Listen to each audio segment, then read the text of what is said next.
Hello friend, જય શ્રી કૃષ્ણ। બજારમાં મળતા અંજીર રોલને ટક્કર મારે તેવા સ્વાદમાં પણ સરસ અને એકદમ હેલ્ધી, બનાવવા પણ એકદમ સહેલા, તો બજાર કરતાં ચોખ્ખા અને સસ્તા તેવા આજે આપણે અંજીર રોલ બનાવશું। તો અંજીર રોલ બનાવવાનું શરૂઆત કરીએ। તો વજનમાં મેં 200 ગ્રામ અંજીર લીધા છે, તેને મેં 2 કલાક પલાળીને લીધા હતા। પાણી નિતારી મિક્સર જારમાં ક્રશ કરી લેવાના। ક્રશ કરેલું આપણે એક બાઉલમાં લઈ લેશું। વજનમાં મેં 300 ગ્રામ ખજૂર લીધો છે, એને પણ ક્રશ કરી અને બાઉલમાં લઈ લેશું। જો તમારો ખજૂર કડક હોય તો પહેલાં ખજૂરને થોડો ગરમ કરી પછી ક્રશ કરવાનો। હવે એક પેનમાં 1 ચમચી ઘી લેશું। તો પહેલાં આપણે ડ્રાયફ્રૂટ્સને શેકી લેશું। તો બદામના ટુકડા, કાજુના ટુકડા, પિસ્તા એના પણ મેં ટુકડા કર્યા છે, અને 3 પ્રકારના મેં સીડ્સ લીધા છે। જો તમારે આગળ સીડ્સ અવેલેબલ ના હોય તો 1 થી 2 કોઈ પણ સીડ્સ હોય તો તમે એ પણ એડ કરી શકો, અથવા તમે ડ્રાયફ્રૂટ્સ પણ એની જગ્યાએ વધારે લઈ શકાય। તો હવે સીડ્સ અને ડ્રાયફ્રૂટ્સને આપણે ગેસની ફ્લેમ મીડિયમ રાખી અને થોડા ફ્રાય કરી લેશું। તો થોડા બ્રાઉન કલરના થાય ત્યાં સુધી આપણે ફ્રાય કરી લઈએ। ગેસની ફ્લેમ મીડિયમ રાખશું। તો આપણા ડ્રાયફ્રૂટ્સ હવે સરસ ફ્રાય થઈ ગયા છે, થોડા બ્રાઉન કલરના પણ થઈ ગયા છે। તો આપણે એક ડીશમાં લઈ લેશું।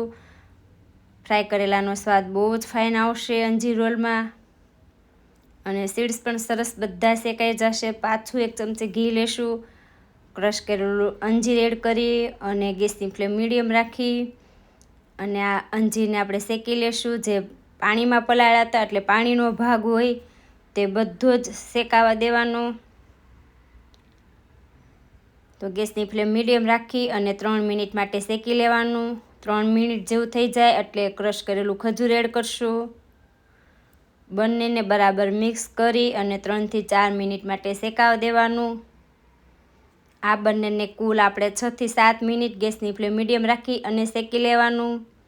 હવે 6 થી 7 મિનિટ જેવું થઈ ગયું છે, તો ફ્રાય કરેલા આપણે ડ્રાયફ્રૂટ્સ એડ કરીએ। બધું બરાબર મિક્સ કરી લેશું।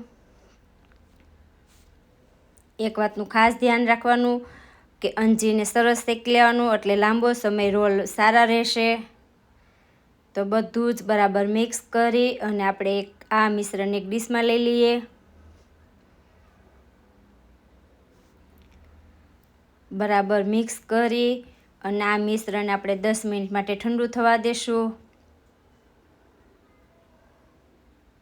ગરમ હશે ત્યારે રોલ નહીં બને, એટલે 10 મિનિટ જેવું થઈ ગયું છે। હવે આપણે 2 ભાગમાં ડિવાઈડ કરી અને આ રીતે રોલ તૈયાર કરશું।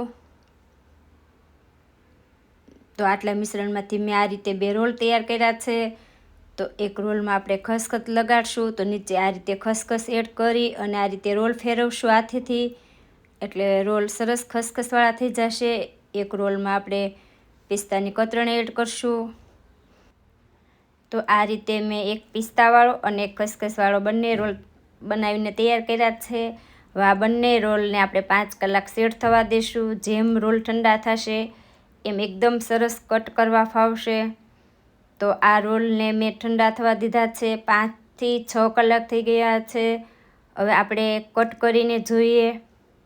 જો તમે સાંજે બનાવતા હોય તો આ રોલને સવારે કટ કરવાના, એટલે એકદમ સરસ સેટ થઈ જશે અને કટ કરવા પણ ફાવશે। અને તમારે તાત્કાલિક કટ કરવા હોય તો આ રોલને તમારે અડધો કલાક ફ્રીઝરમાં રાખવાના, એટલે સરસ ટાઈટ થઈ જશે। તો તમારે જે સાઈઝમાં કટ કરવા હોય એ રીતે કટ કરી લેવાના। તો કટ કરેલા ડ્રાયફ્રૂટ્સ બહુ જ ફાઇન દેખાય છે। જેટલા જોવામાં ફાઇન દેખાય છે એટલા સ્વાદમાં પણ એકદમ સરસ ખાવાની મજા આવે તેવા આપણા અંજીર રોલ બનીને તૈયાર છે। હેલ્ધી પણ ખરા, તો એકવાર ચોક્કસ ટ્રાય કરજો। મારી